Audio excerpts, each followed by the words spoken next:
Hello, everyone. Yeah, brilliant. It's now starting. Great. Thank you very much, everyone, for coming. What an extraordinary couple of days. It hasn't, well, the 2 days have not finished. We have a really great, thank you for coming, by the way, and we have a really great panel here. We are missing Pearl Nkusi. She couldn't make it, but we have Molly Brown from Bern, pardon me, Nick Marshall from the Project Developers Forum, and Matt King, who some of you know from his World Bank days, from EcoSafi here as well. And my name is Faisal Hussain.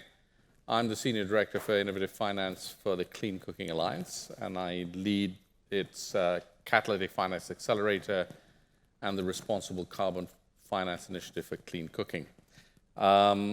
So the core of the conversation today is really about how do we have the voluntary market really drive investment, finance, and growth of clean cooking and the distribution of clean cooking solutions to people. Many of you, we were just having a discussion before the session about thinking who the people are in the audience. So if you're new to it, as I was 2 years ago, what was very surprising was that, if you think back thousands of years ago, when fire was invented and used for cooking food,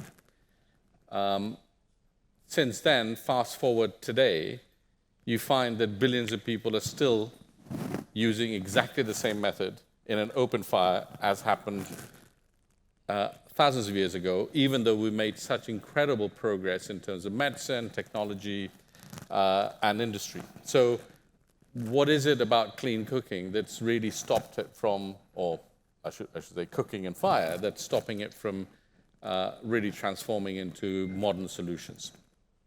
And for us, I think this is something that a lot of development partners have been working on, commercial organizers have been working on. But the central problem I think we're finding is that the economics of clean cooking has made it very, very difficult to scale. And over the last certainly 5-6 years, we've really found the carbon markets, because of the investments it's bringing in and the revenues, that this dual aspect is allowing products to be sold at prices that are aligned with the affordability or aligned with the ability to pay for a lot of customers. And that's enabling a lot of companies to grow and then seek larger finance and more traditional finance. So it has a really amazing impact in terms of the economics of clean cooking. And it's also benefiting a lot of buyers because they're able to reduce emissions based on the credits as well.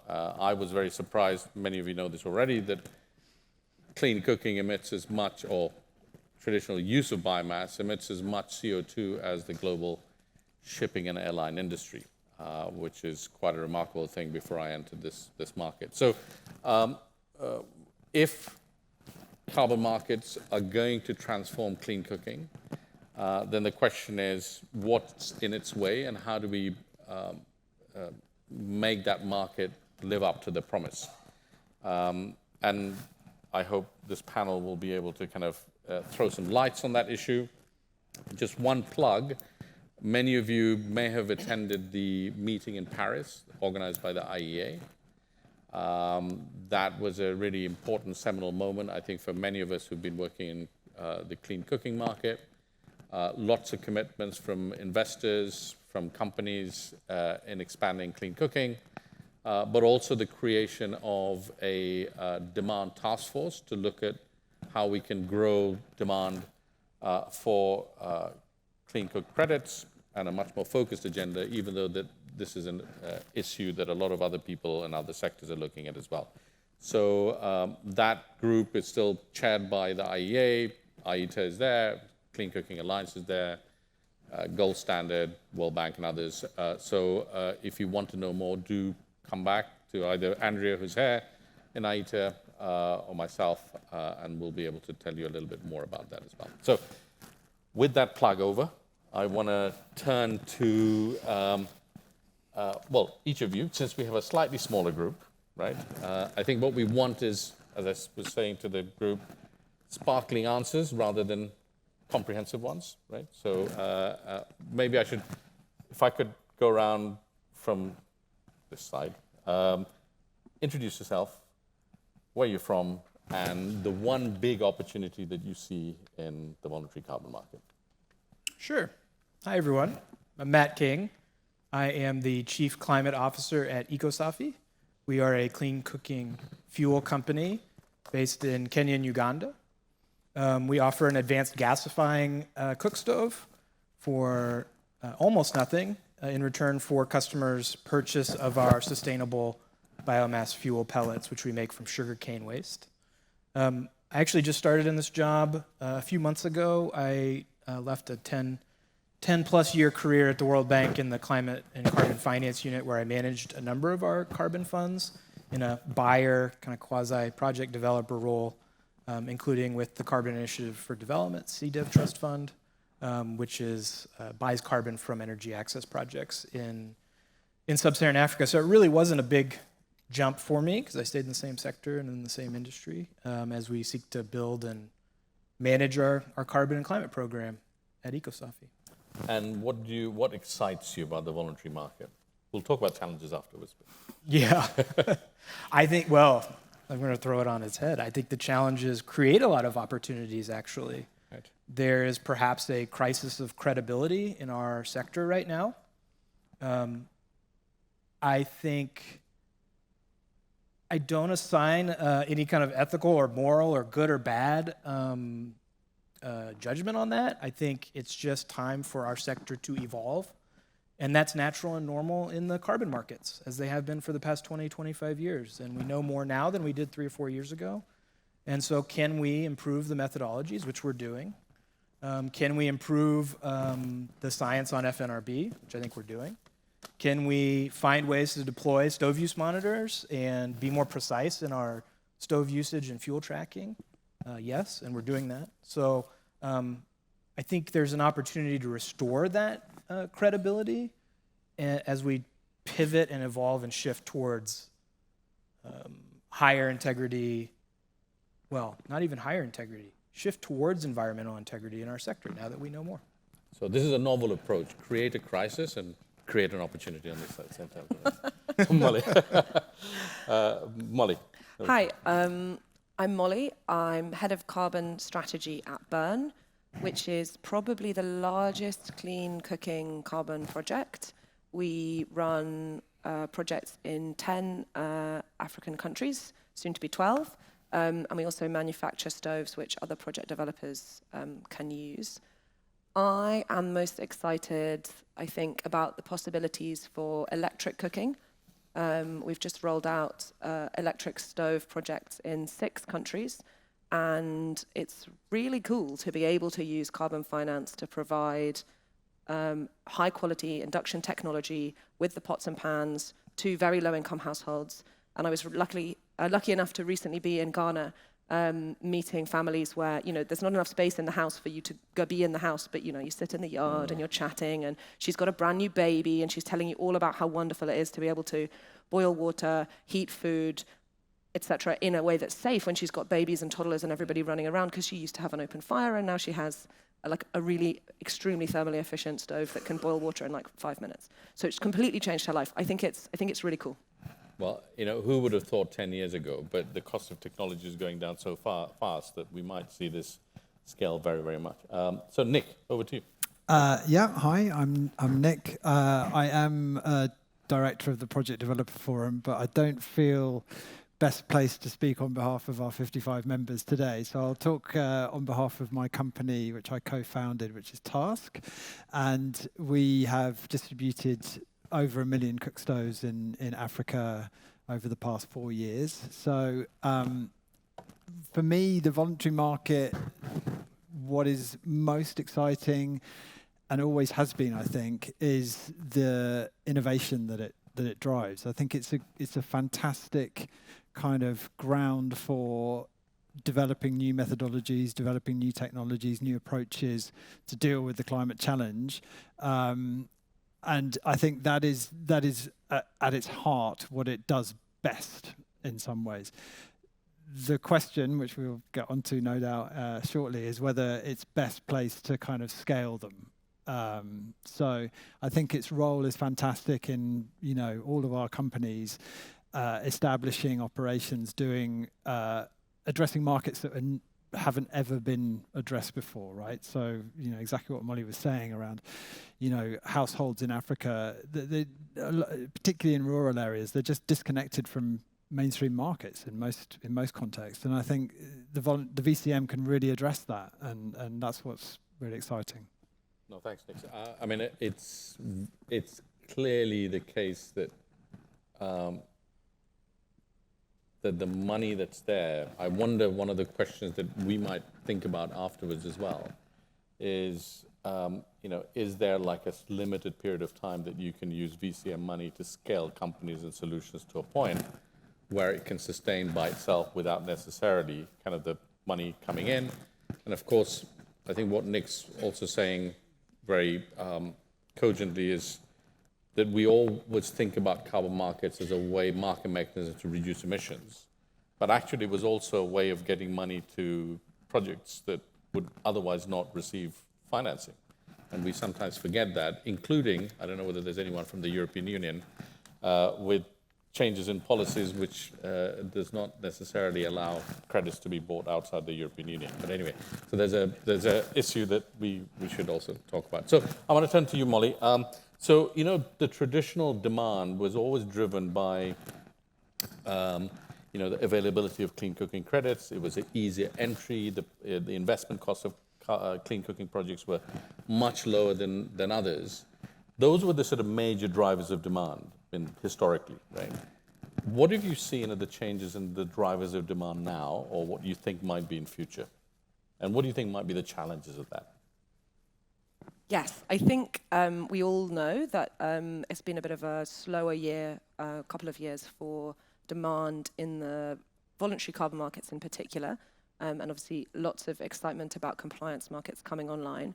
But I'm actually interested from the audience perspective, how many people in the room are actually people who are buying credits. So I don't know, can we do a show of hands? Who here is a cookstove project person? Does it know your project, a cookstove project developer? Okay. Quite a lot. Oh. Okay, who's government? World Bank people, those kind of big DFIs. Investors? Okay, speak to that guy. He's got the money. Anyone in the room, brokers, traders, those kind of people? Okay, one. Is anyone actually a corporate that is planning to retire any carbon credits? No. Yeah.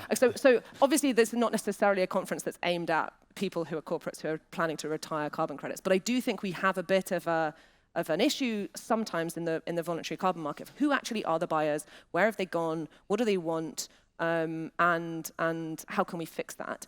I don't think that's necessarily a clean cooking specific problem. I think there are wider infrastructural things around, VCMI, SBTI, what are the rules? Should I even be buying credits? Is this good? Is it greenwashing? There's a massive conversation to be had about that, which I think we should just park because it's not really the remit of this panel.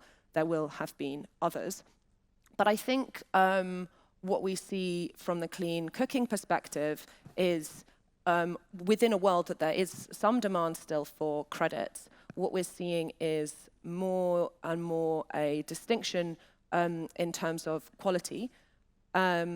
And again, there's been panels this week on what is integrity, what is quality. But I think from a clean cooking perspective, we really are seeing that buyers are more interested in projects that have greater kind of technological advancements involved. And also there's a lot of work going on from a methodological perspective and improvements.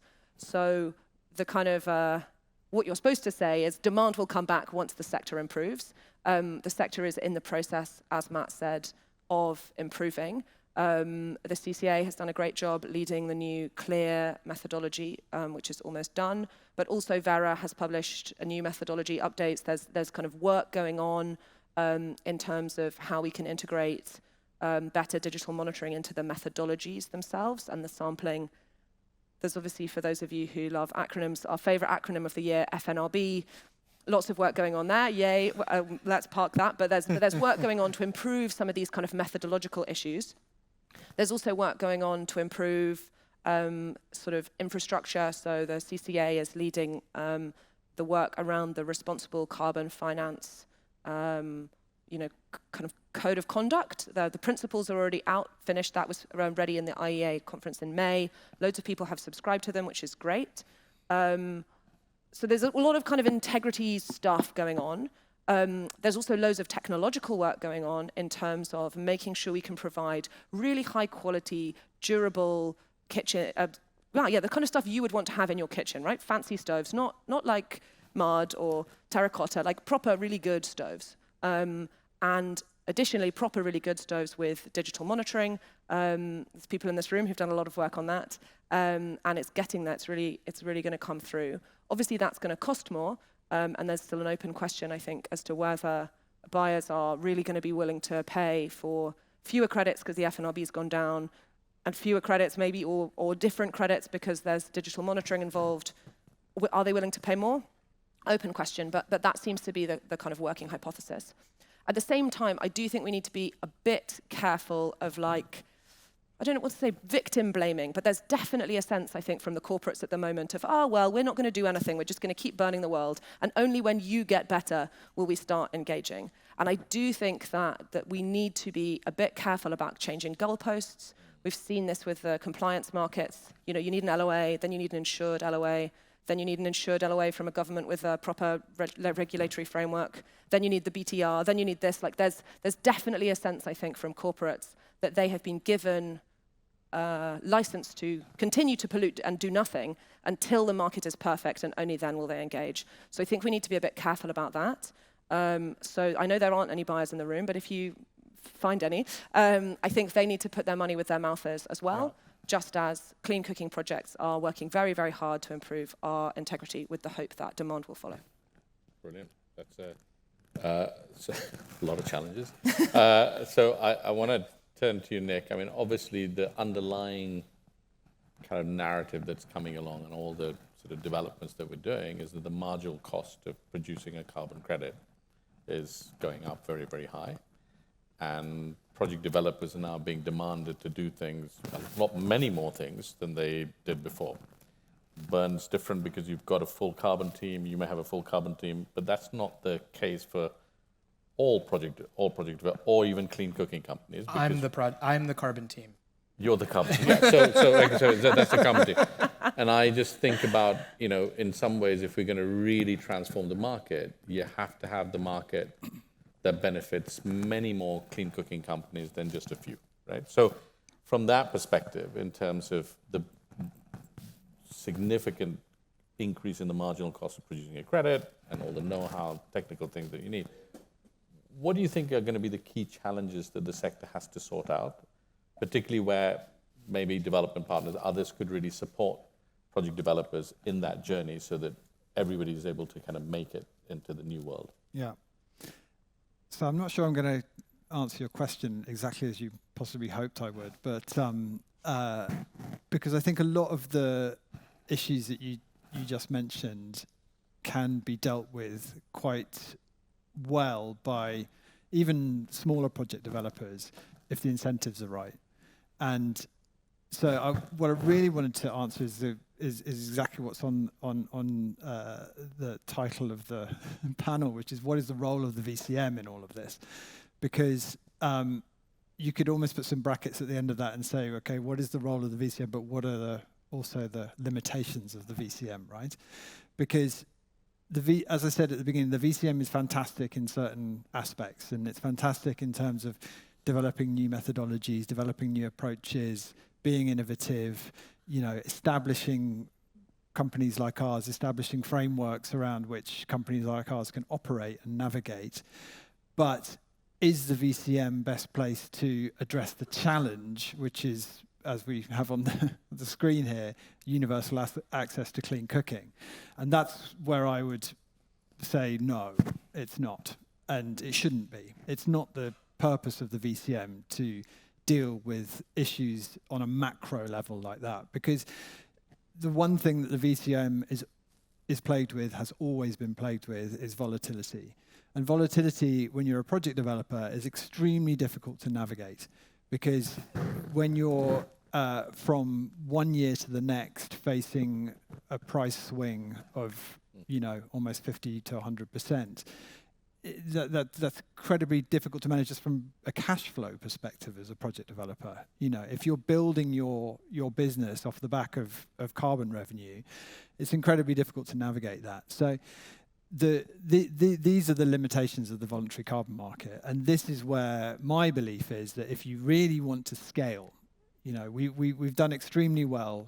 All of us who sit here have done extremely well in building businesses and addressing the challenge, but we've scratched the surface. We haven't got anywhere near to where we need to get to address this overarching issue that the IEA talked about in Paris at the beginning of the year, and everyone got excited, and that's fantastic, and there's money being pledged, but it's still not enough.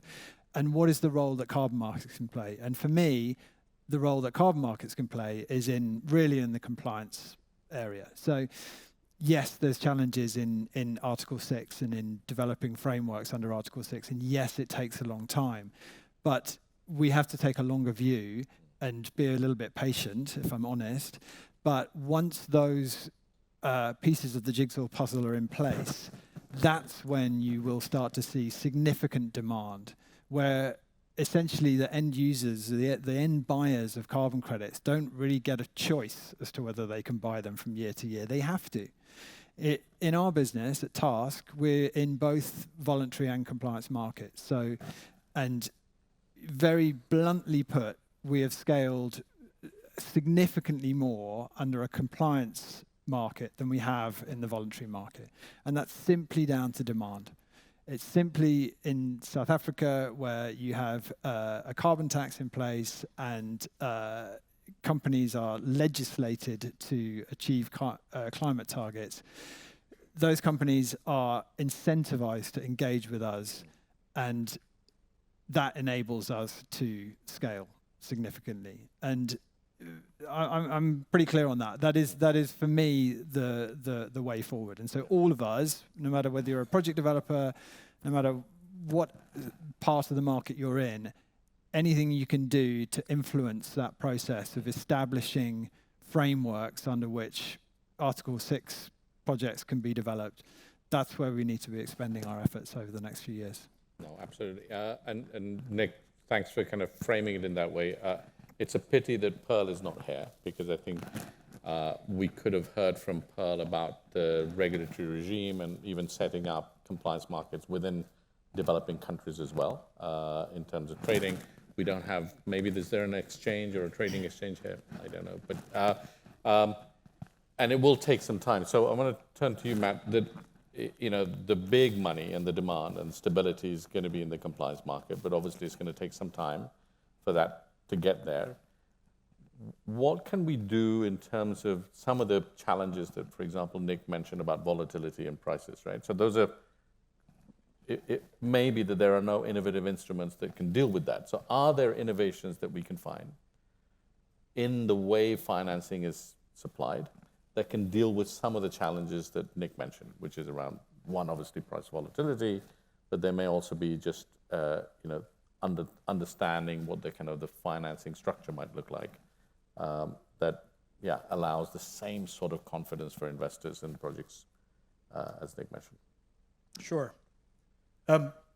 Before I start talking, because God only knows what's going to come out now, let me put an asterisk on it and say we're very small compared to these industry giants of Task and Burn. They've shown the way forward over the past few years, and we're definitely riding some coattails here. So we have hypotheses that we're starting to test, and I think starting to see some validation. But Nick is absolutely right. Like, carbon finance is not the answer, whether it's a voluntary regime or a compliance regime. Like, first and foremost, we're cooking companies, not carbon companies, and that's the way it should be. One of the ways that we think can be really impactful and helpful with carbon markets, whether it's voluntary or compliance, is fixed price forward contracts that are with credit-worthy buyers that are bankable. It's not particularly innovative because the money is out there. We have Spark Plus, we have BIX, We have TDB through the Ascent program supported by the World Bank. We're talking with several private lenders about lending to our company. The large IFIs are also interested in engaging in this space. They need for us to be bankable. And what does that mean? I mean, for us, we sell a bulk commodity fuel in local currency, currently in low volumes, even with high gross margins. We're not bankable. Eventually, we'll get there. It's going to take years, 10, 15 perhaps, till we're servicing enough customers at that small dollar level in local currency, even with those margins where we can be traditionally bankable through the private sector, through private financiers, banks, et cetera. We're really risky right now. Hard currency forward commitments to buy carbon will help make us bankable and unlock all of that money that is on the sideline and waiting to come off of the sideline if we become bankable. So the question is, how can we get those fixed price forward contracts? And I think we're moving towards that direction in all of the ways that we've already talked about. The roadmap is there. There's a couple of key pieces to that, I think, that are worth discussing. One is the methodologies. I think methodologies are an important minimum hurdle rate for quality for our sector, for any sector, about what constitutes a carbon credit or an emission reduction. But I don't necessarily think that methodologies should aim for creating best practice. They need to be there to show what is good practice, but a minimum hurdle rate for everybody. I think ratings agencies fill that space to tell us, okay, once you create a carbon credit, what is the risk associated with that in terms of environmental integrity, delivery risk, et cetera? And together, those two can tell a very compelling story about the quality and the quality of the carbon that we're creating. It's like when you're going out to find a restaurant to eat at, of course you want to make sure that the restaurant has met the minimum food safety requirements of the local city, right? But you're not basing your decision on that. You're going to Yelp or Google review, or if you're fancy like my wife, you want to go to the Michelin guide and figure out what offers the best service, the best menu, the best chef. And I think together the methodologies and the ratings agencies provide the market with that information. And so as we find a way to improve the precision and accuracy of things like FNRB, we roll out stove use monitors, we start to calculate carbon based on fuel sales like we do. We get better baseline fuel usage information. We can lower that quality risk, increase value for buyers, and demonstrate environmental integrity. The demand, I think, is there because we're starting to see it. We've sold all of our vintage 2024 carbon at $35 on the voluntary market. We're in due diligence with 2 large buyers for vintage 2025 through 2030 at $35 on the voluntary market. And both of them have specifically said, we are actively not active in the cooking space because of the noise. Whether you agree with it or not, the noise is there. And we like what you at EcoSophie are trying to do with overcorrecting to be conservative on some of these key factors to lower our risk and demonstrate that value. Now, again, hypothesis, we're talking about very small volumes. Like, we're not playing at the level as my friends here, and you guys probably are seeing completely different things than we are. But the development benefits of what we do in protecting the lungs and forests of our customers and our host countries is incredibly important. It's one of the last big development goals that seems to be kind of meandering. And that is incredibly compelling. So if an airline has to choose, is it a voluntary carbon project that happens to get an ITMO authorization from a host country that delivers these human impacts and these development benefits while also delivering integrity and quality, I think it's a no-brainer that they're going to be willing to pay more money. And that's what we're betting our whole business model on. So let's see. Let's check back in a year and see if we've actually sold any. We've given Matt an opportunity to complain about Michelin restaurants and so on. So Yeah, like let's be real. It's always a treat. So let me just open up, since we've got a little bit of time, and actually a lot of you are project developers. I mean, I think there are things that we're hearing that ultimately we're not necessarily looking at carbon markets solving the problem as a temporary solution to solve our financing requirements, but over time companies have to do better. We're hearing that the voluntary market can be incredibly volatile, and that some form of compulsion is necessary to stabilize those markets and to create much greater demand as well as prices.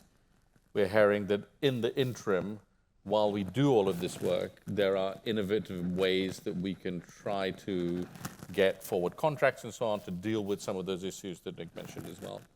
And there's a whole range of kind of the noise reduction approaches that Molly talked about that dampens the noise, the muffler that's needed to get customers back again and to get the prices up. These are things that we've heard. I want to turn to the audience. I don't know whether there's a mic. I think the organizers may have a mic.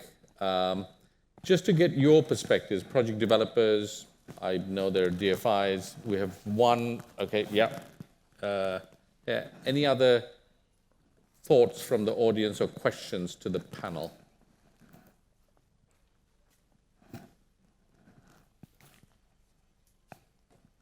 Yes, hello, good morning.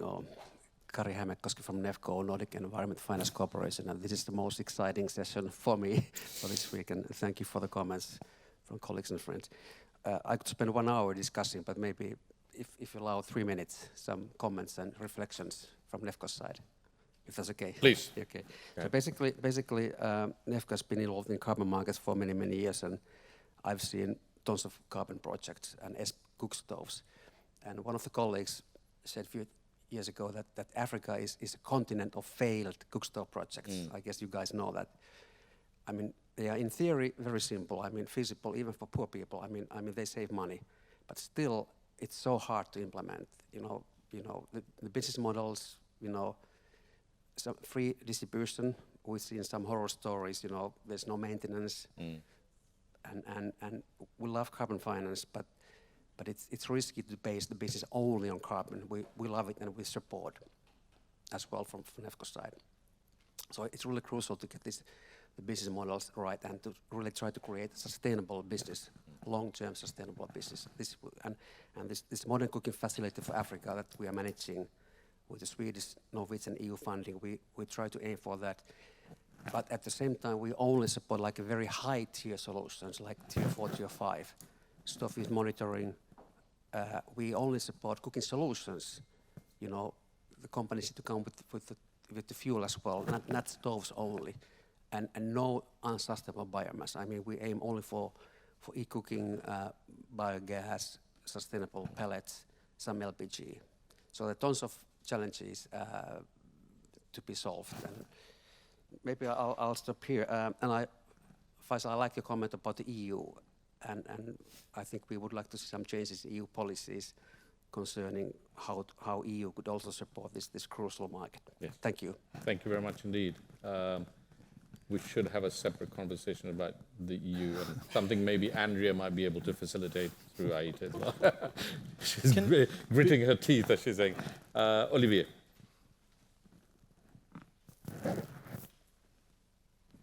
Hi, I'm Olivier with Climate Solutions. I have a question regarding the title. It's the word universal access to clean cooking.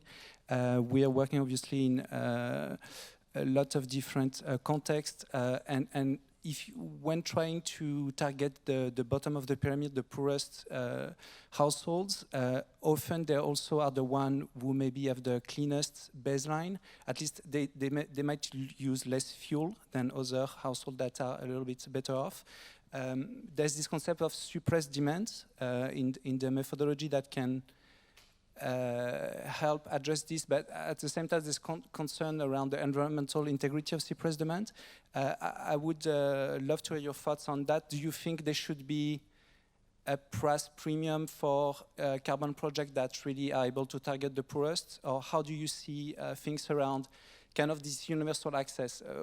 You know, it's a little bit easier to target people that have a little bit more cash to purchase nice stove, but how do you really help those poorest households to get stoves? Interesting.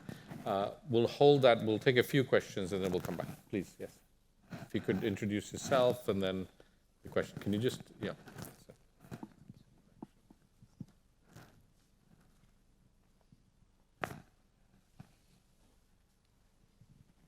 Thank you very much. Sorry. I'm called Marion Nirere. I come from a very small country called Rwanda. I work in the Ministry of Infrastructure and in the Directorate of Energy. So we have a few projects which we're implementing together with the World Bank, financed by the World Bank, in supporting universal access to clean cooking. I'm not so much an expert in carbon market. I'm just trying to learn and move forward with the support of the World Bank on how we're going to be implementing this. But our major concern currently is we see a lot of distribution of cook stoves, especially these with low tiers, which are actually not solving a big problem what we have back home. We've revised the way we're doing things, moving to high tiers, and this is the directive we're giving all companies now coming to work with us in Rwanda. However, the major challenge that we're facing is people focused on distribution of stoves and they forget about the production of fuels. So in this room, some of the panelists are already working in South and Eastern Africa, and all other people in this room is to focus more on production of fuels than just distribution of stoves. Right. This is very important because we've seen a lot of players coming into play distributing stoves, but who is looking on the side of the fuel production? So these things have to go hand in hand. Very good. Investment needs to be done. Excellent. And of course, as well as looking on the awareness side, because we have a lot of technologies coming as well. And just in the interest of time, thank you very much. Thank you. I think your point's very well taken about making sure that the supply chain is working very well and there are very strong value chains of fuels. Any one final questions or observation before we try and wrap up?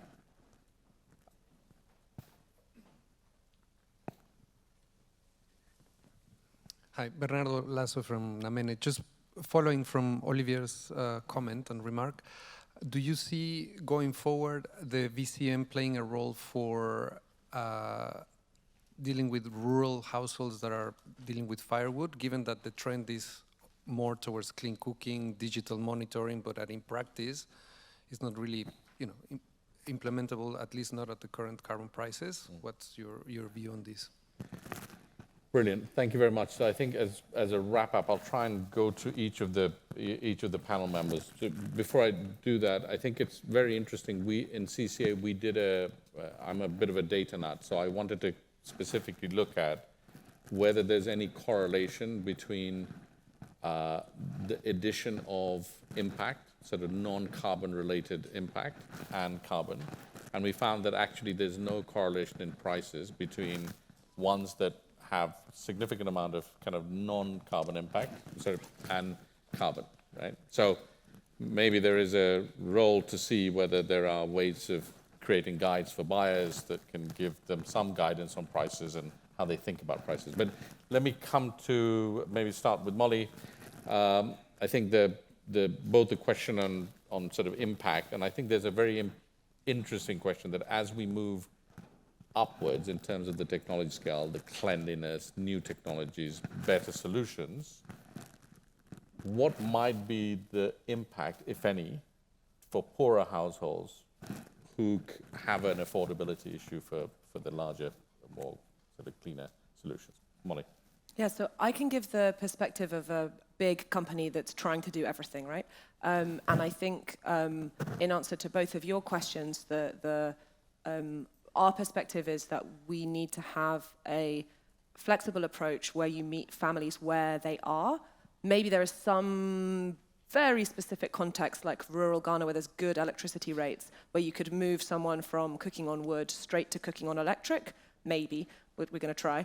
But I think much more likely you're moving rural households who don't have access to LPG supply chains, they don't have grid connectivity, they don't have access to pellet supply chains, etc. Presumably those guys in the short term are at least going to need a really, really good wood stove. And I think what Bern has specialized in over the last few years is making really, really good biomass stoves. The digital monitoring is coming, that's already in pilot. And we also have a really cool piece of technology that we're still finalizing where the heat fires the fan, fires the heat, fires the, like there's cool stuff you can do to make really, really good wood stoves that anyone would be proud of using. But obviously you've got to be careful a bit because everyone's getting excited about electricity and electrical stoves, including myself. But I think we need to make sure that we're not leaving anyone behind, as you said. And as the lady from Rwanda said, I think making sure that the supply chains are there. I know there's people on this panel who believe in creating pellet supply chains. There are others of us who believe that actually probably if you're in a very rural place and you're already using wood, using less wood is the easiest switch for you. And that therefore that's perhaps the kind of best way forwards. But it will obviously always depend on the context and the place and the price. One sentence kind of comments and then... I mean, let the market decide. In effect, stop telling the market what to do. If the market's big enough, it will encompass the rural solutions, the peri-urban solutions. The IEA is completely clear on this in terms of moving in a direction that includes short-term interventions around rural households, where efficient cooking is good. I would add efficient cooking to the title here because we should not overlook it. It can be done tomorrow if the market conditions are right. Regulators should be there to, for sure, deal with the integrity issues that we haven't really been talking about. But in terms of addressing the problem and in terms of the market, don't dictate terms as to what solutions are. Someone thinks are the right solutions. You'll have Carrie who will be focusing his finance in certain directions, but you'll have others. Right. BICs have already been mentioned, Spark, who will focus their finance in different directions, and they'll be encompassing efficient cooking. There's a big sort of debate over LPG. Stop having that debate. Just let LPG happen. If it's going to happen, people want it, right? People want to cook on gas. And if you want to address a problem as big as the one we've got, gas has to be a part of the solution. It simply has to be. People want it. It can be delivered pretty quickly. And it delivers emissions reductions. It's as simple as that. And I don't know why it's a big debate, to be honest. It's one wonders, right? Matt. I wonder whether carbon is the right instrument for the poorest communities in rural areas. But I think that there is perhaps a better instrument for that, which is results-based development aid. Ascent is a massive program that indeed will fill and address part of this need. That should also be there, I think, for clean options as well that rely on fuel. But I think that might be a more appropriate policy instrument that the market should also decide. I think this question of commercial viability is incredibly important, especially for policymakers and funders. We think we have a pathway to commercial viability in the medium to long term, and we think that's pretty unique. And it revolves around our ability to, sure, we provide the best performing biomass stove in the world, but it's all about the fuel and building those supply chains. And for us, that starts with urban areas where you have a high concentration of customers. I think one of the things I like about the Rwanda Equip project is it combines these two things, right? And Ascent. It tries to pull together the carbon and the RBF, which gives this ability for policymakers in the market to allocate those resources in the best way of the market over those time periods. So I think we can do all of the above. We just need to deploy the tools in the right way. And then ideally, if we can not distort the market and create perverse incentives along the way, that'd be great. Brilliant. Thank you very much to the panel. I think there are kind of clear consensus that's building up. One is carbon market isn't the end. It's only a means to getting to where we want to get to. It's very important to have our approaches has to be sustainable, so it should not be a wholly one approach. We've got to make sure that as we aspire to better quality, as we aspire to better technological solutions, cleaner solutions, we can't leave anyone behind. And we've got to allow the market to find its way while we still have guardrails to somehow nudge the market in a particular direction that we want to kind of get to. Ultimately, the compliance market is going to give you the strength of demand and the prices. But in the interim, we've got a long way to go to try and make sure that the voluntary market steps up and make sure that it provides a transitional path to the compliance market as well. So with that, thank you very much for your time and the panel, and for the next. Thank you.